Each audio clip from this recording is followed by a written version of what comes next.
Well, spring is definitely here, and right now we have most of our spring blooming trees and shrubs in full blossom, and they're also beginning to show new leaf growth as well.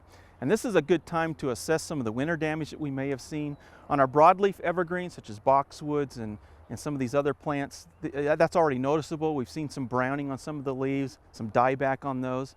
As the deciduous plants begin to show new growth, you'll also might see a little bit of dieback because of our cold temperatures that we had this winter. Go ahead and just trim back to live wood on both of those types of plants and allow the new growth to fill in. Well, spring is also the time that a lot of leaf diseases will appear. We have mild temperatures and spring rains, and if those are present, then we'll see some of those common foliar diseases such as cedar apple rust and fire blight, also powdery mildew and anthracnose in some of these leaf spots. These can be controlled with fungicides, but our best approach is to select and plant disease-resistant varieties. So if you're planning on planting some new plants this year, try to select those that are resistant to some of these common diseases. Otherwise, you can apply a protective foliar spray just as the leaves are emerging on many of these susceptible plants to help protect them. This is also a time of year when the insects start appearing in the landscape as well. And as you go around the garden and scout for insects, watch for their predators as well. For example, I have some daylilies in my yard, and every year I always see aphids on those early in the spring. But I also watch for the lady beetles because they always follow right behind, and I never have to pull out an insecticide to spray because the lady beetles usually take care of them. Now there are also other insects such as the caterpillars, those that are the larvae of butterflies and moths. Those can appear in our vegetable gardens as well as on other plants. You can hand pick those off if you want to, or you can use some sprays that have BT in them, which stands for Bacillus thuringiensis. That's a safe spray to use. It's specific to those types of caterpillars, and it will take care of them quite easily.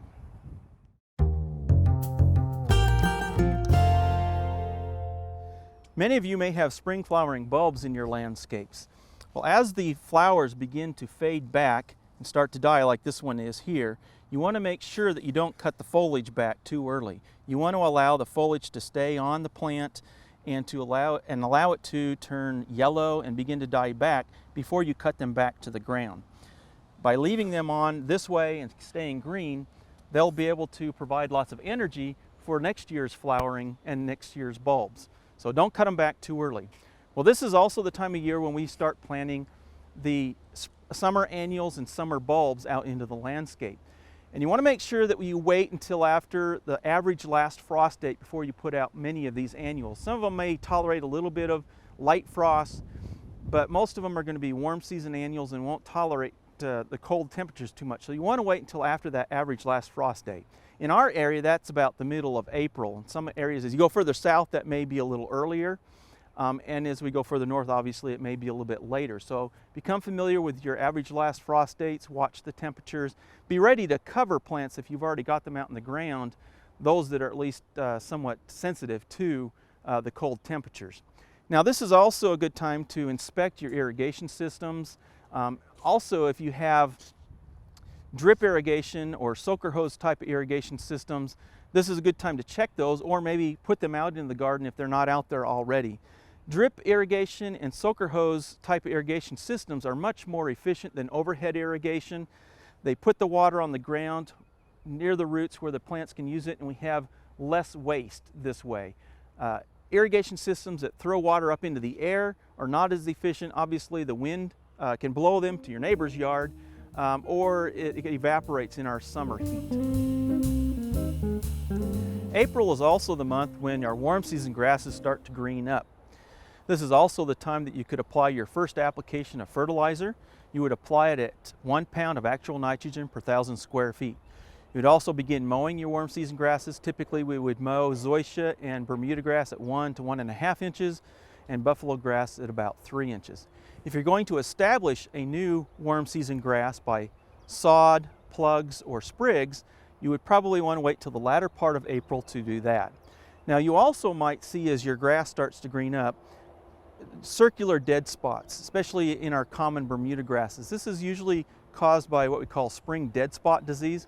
This is actually a fungus that was active back in the fall and early winter, and it weakened the grass, it made it susceptible to the cold winter temperatures, and it doesn't appear, or you don't notice it, of course, until the spring, when the grass that wasn't affected starts greening up and those spots that were affected stay brown and dead.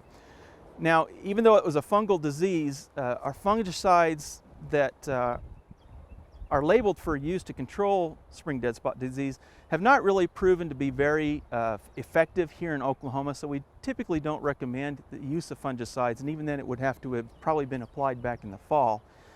So the best way to approach that is to go in and to rake out those dead spots, clean out those areas, and then apply good management practices to encourage the rest of the grass, the rest of the Bermuda, to grow vigorously and fill in those dead spots. So watering them properly and fertilization and proper care will help fill in those spots, and by early summer they'll probably be gone and you won't even notice them.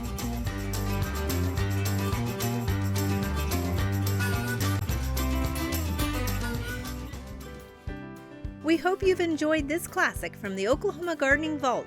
Remember, even though these tips and techniques are timeless, there's always something new to learn in the world of gardening. By subscribing to both Oklahoma Gardening and OK Gardening Classics, you'll have access to a wealth of gardening knowledge, both classic and contemporary.